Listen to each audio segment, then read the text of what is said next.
Hello दोस्तों, एक बार फिर से आपका स्वागत है माई स्मार्ट यूपी बिहार की यूट्यूब चैनल में। आइए चलते हैं बिहार की ताज़ा खबरों की ओर, लेकिन उससे पहले अगर आपने अभी तक इस चैनल को सब्सक्राइब नहीं किया तो कर लें, जिससे कि आपको बिहार की ताज़ा खबर रोजाना मिलती रहे। खबर बीपीएससी 67वीं पीटी परीक्षा की तिथि फिर से बढ़ गई। अब 7 मई की जगह 8 मई को होगा एग्जाम। बीपीएससी ने 67वीं पीटी प्रतियोगिता परीक्षा की निर्धारित तिथि 7 मई 2022 को बढ़ा दिया है। अब यह परीक्षा एक दिन बाद 8 मई 2022 को होगी। आयोग के संयुक्त सचिव व परीक्षा नियंत्रक अमरेंद्र कुमार ने बताया कि 7 मई 2022 को central board of secondary education की आंतरिक परीक्षा निर्धारित होने के कारण परीक्षा के सेंटर बनाए जाने में दिक्कत आ रही है और इसलिए पीटी परीक्षा की तिथि बढ़ाई गई। अगली खबर फिर से चर्चा में आया सोना उगलने वाला जमीन। सोने के सिक्के निकलने के बाद बक्सर का गिरधर बराव गांव एक बार फिर चर्चा में है। 20 मार्च को जिस जमीन में एक महिला को सोने के 3 प्राचीन सिक्के मिले थे, वहां खुदाई के दौरान कुछ ऐसी चीजें मिली जिसने लोगों की उत्सुकता और भी बढ़ा दी है। यहां पुरातत्व विभाग ने 15 स्क्वायर मीटर के दायरे में खुदाई कराई, जहां 5 किलो का बेलनाकार पत्थर और कुछ कंकड़ मिले हैं। पुरातत्व विभाग के अधिकारी इसे महत्वपूर्ण साक्ष्य मानते हुए अपने साथ ले गए। खेत पर अब भी पुलिस का पहरा लगा दिया गया है। अगली खबर बीजेपी के हमले के बाद मुकेश सैनी का करारा जवाब। कहा कि कल तक गले लगाए घूमते थे, गरीब का बेटा कहते थे, अब रावण और विलेन हो गए। बीजेपी और वीआईपी के बीच का विवाद अब थमने वाला नहीं दिख रहा। या यूं कहें कि यह अंतिम दौर में पहुंच गया है। एक तरफ बीजेपी प्रदेश अध्यक्ष संजय जायसवाल ने वीआईपी सुप्रीमो मुकेश सैनी पर आरोप लगाते हुए कहा कि उनके विभाग की जांच होनी चाहिए। इस बयान के बाद सैनी ने भी करारा जवाब देते हुए कहा कि ये आरोप हम पर नहीं, मुख्यमंत्री नीतीश कुमार पर लगाया है। मुकेश सैनी ने कहा कि मेरे विभाग की सिर्फ जांच क्यों, अगर जांच ही करनी है तो सभी विभागों की जांच करवाई जाए।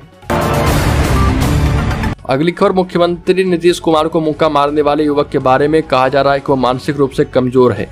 यह दावा पुलिस और परिजन दोनों ही कर रहे हैं। सूचना एवं जनसंपर्क विभाग का कहना है कि बख्तियारपुर के अबू मोहम्मदपुर मोहल्ले के श्याम सुंदर वर्मा का 32 साल का बेटा शंकर कुमार वर्मा उर्फ छोटू मानसिक रूप से अस्वस्थ है। लेकिन खुलासे में सामने आया है कि छोटू को इलाज के लिए पुलिस हिरासत में पटना के एक हॉस्पिटल में एडमिट करवाया गया है। बख्तियारपुर थाने में शुरुआती पूछताछ के बाद रात ही पुलिस उसे अस्पताल लेकर आई थी। पुलिस के मुताबिक वह मानसिक रूप से विक्षिप्त है। उसकी मानसिक स्थिति स्थिर होने के बाद ही उसकी पूछताछ की जाएगी। आरोपी को अपने किसी परिजनों से फिलहाल मिलने नहीं दिया जाएगा। अगली खबर बिहार के लखीसराय में फिर से हुआ बम ब्लास्ट, 3 बच्चे समेत 7 गंभीर। बिहार के लखीसराय में बम धमाका हुआ है। इसमें 3 बच्चे समेत 7 लोग जख्मी हो गए।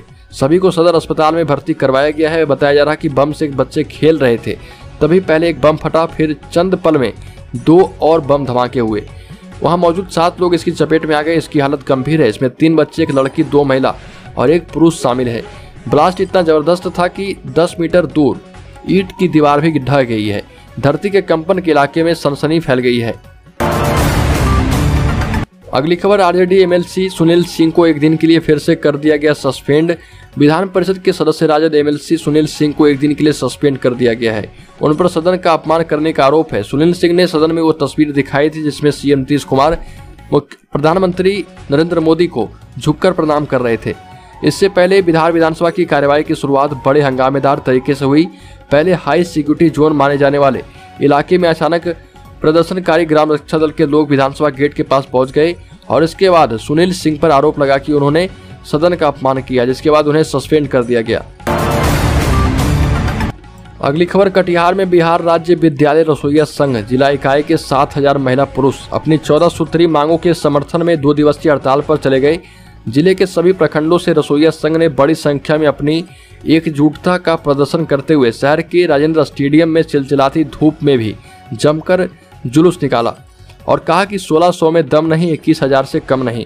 कटिहार में 14 सूत्री मांगों को लेकर रसोइया संघ का हड़ताल प्रदर्शन किया गया है और संगठन का नेतृत्व कर रहे अध्यक्ष मोहम्मद पूसा ने बताया कि अपनी मांगों को लेकर प्रदर्शन कर रही यह महिलाएं गरीब तबके से आती है, जो प्रतिदिन विद्यालयों में 8 घंटा कठोर परिश्रम कर स्कूली बच्चों के पोषण में अपनी महत्वपूर्ण भूमिका अदा करती है। इस परिश्रम के बदले राज्य सरकार की ओर से उन्हें मात्र 1650 की न्यूनतम मजदूरी दी जाती है और इस महंगाई के दौर में इनका गुजारा काफी मुश्किल साबित हो रहा।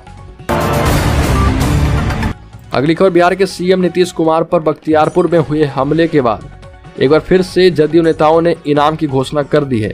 आपको बता दें कि बिहार के मुख्यमंत्री नीतीश कुमार पर हुए हमले के बाद जदयू ने ऐलान किया है कि जो भी कार्यकर्ता उस शख्स का हाथ तोड़कर लाएगा उसे 1,11,000 रुपये का इनाम देने का ऐलान किया गया है और कहा गया है कि यह हमला न सीएम पर नहीं पूरे बिहार पर हुआ। इस इनाम का ऐलान करने वाले शख्स का नाम चंदन सिंह सम्राट है।